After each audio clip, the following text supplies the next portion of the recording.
নমস্কার, সবাই কিরাম আছো? আমি তো ভালো আছি। চলে আসলাম আজকে একটা রেসিপি নিয়ে। মেলা দিন তোমাকে সামনে রেসিপি নিয়ে আসতে পারিনি ব্যস্ততার কারণে, তাই আজকে ডিম দিয়ে একটা নতুন রেসিপি বানাবো। তোমরা বাপু ওইসব রেসিপি জানো, তাও ভাবলাম তোমাদের সাথে শেয়ার করি। যারা না জানো তারা এই রেসিপি ভালো করে রাঁধতে খাইয়ে নেয়, আর আমার কথা মনে করি না, আর আমারও নেমন্তন্ন করি। দুপুরে দুটো খাতে খুঁয়ে নিই। কয়টা ডিম নিলাম, হাঁসের ডিম, মুরগির ডিম গড়ান বাজায় নিয়েছি। 5টা ডিম নিয়ে ভালো করে ভেজে নিলাম, নিয়ে ওই তেলের মধ্যে দিয়ে দিলাম একটুখানি জিরিয়ে, আর দিয়ে দিলাম পেঁয়াজ কুচি দিয়ে ভালো এটা নাড়াচাড়া দিয়ে দিয়ে বাজিয়ে নেবো। তা বাপুরে বাপু, তুমি যদি সেলিব্রিটি হতে চাও তাহলে ভালো এই যে কন্টেন্ট তৈরি করো, তৈরি করে গাইডলাইন মেনে ফেসবুকে কাজ করো, দেখে নে তুমিও সেলিব্রিটি হয়ে যাবা। দিয়ে দিলাম আদা জিরিয়ে, তারপরে পেঁয়াজ, তারপরে দই, তারপরে আছে রসুন, তারপরে আছে শুকনো জাল, হলুদ, আর আছে লবণ, সব কিছুর গুঁড়ো দিয়ে দিলাম। সব কিছু না, গুঁড়ো না, বাটা সব কিছু।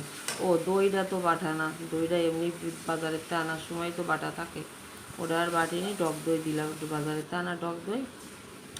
আর দিয়ে দিলাম একখান টমেটো। টমেটোটা ফ্রিজে ছিল, ডিপ ফ্রিজে, তাই তো একটু ওরকম চেয়ারা হয়ে গেছে। মশলাটা ভালো করে কষিয়ে নিয়েছি, কষিয়ে নিয়ে এবারে যে শক্ত চেয়ারা হয়েছে, সেই সময় দিয়ে দিলাম একটুখানি জল। আমার আবার গলাটা ভেঙে গেছে, ভালো করে কথা বলতে পারতেছি না। তা তোমরা মানায় ঠানায় নিয়ে নে, আর কী করা, নিজেদের মানুষ বিলে কথা। এবার ওর মধ্যে জল দিয়েছি অল্প একটু, দিয়ে দিলাম কিন্তু ডিমগুলো দিয়ে দিলাম একটুখানি গরম মশলা বাইটে। ডিমের মধ্যে যেন গরম মশলা না আলি যেন ভালো একটা মেকআপ হয় না, মানে ওর সাথে ওইটাই সাজগোজটা মানায়, যেটা ভারী গয়নার সাথে বেনারসি যায় সেরকম একটা ব্যাপার স্যাপার।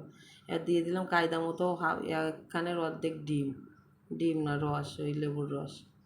তা কথাবার্তা একটু এদিক ওদিক হয়ে যাচ্ছে, তোমরা মানাই গুছাই নেও, আর কী করে। রান্না তো হয়ে গেছে, এবার নামাই নিয়ে আসি, দেখছো কী সুন্দর ঢক হয়েছে, মনে হচ্ছে গায়ে হলুদ মাখাই নিয়ে আসি, হলুদ হলুদ চেয়ারা। আর দেখেই তো মনে হচ্ছে খাইয়ে নিয়ে আগে এক থাল গরম গরম ভাত লাগবে, আর গরম গরম ওই ডিবির ঝোল, একদম তো জমে যাবে আজকে দুপুরবেলা। এই যে রান্না করে রেডি করে নিয়ে চলে আসছি, ওই যে লেবুর রসটা দিছি, এইটাই হচ্ছে স্পেশালিটি রান্নার। লেবুর রসটা দিলে একটা ভালো লেবুর ঘ্রাণ বেরোয়। দেশি লেবু কিংবা কাগজি লেবুটা দেওয়ার চেষ্টা করবা, আবার একটু হালকা হালকা টকও লাগে। তা গরম ভাত নিয়ে চলে আসি, তার সাথে একটু ডিমের ঝোল আর ডিম, আবার একখান ভাতের সাথেও ভাব দিয়েছি, লেবু নিয়ে চলে আসি, নিলে তো আরও সুন্দর ঘ্রাণ বেরোবে। আর এই গরমের দিনে লেবু না হলে যেন চলেই না। তো তোমরা কিটা কিটা এরকম পছন্দ করো, এরকম রাইন্দে খাও, আমারে যাই এনে জানাই এনে। আর আসছে ভালো লাগলে লাইক কমেন্ট শেয়ার করে দিয়ে নে, আর সবাই সবার পাশে থাকবা। সবাইকে অনেক অনেক ধন্যবাদ ভিডিওটা দেখার জন্য। আমি তো গালে দিয়ে দেখতেছি, আমার তো মনে হচ্ছে গালের মধ্যে যেন একদম মিশে যাচ্ছে। গরমের দিনে এরকম একটা রেসিপি, লেবুর ঘিরান, তা খাইয়ে তো একদম মনে হচ্ছে সেই স্বাদ। তা আসো দেই তোমার এক গাল দিই, এবার গালটা তোমারে দেবো, আর একটা ডিমও তোমারে দেবো। তুমি যখন বসে বসে দেখতেছ, না দিলে কি হয়?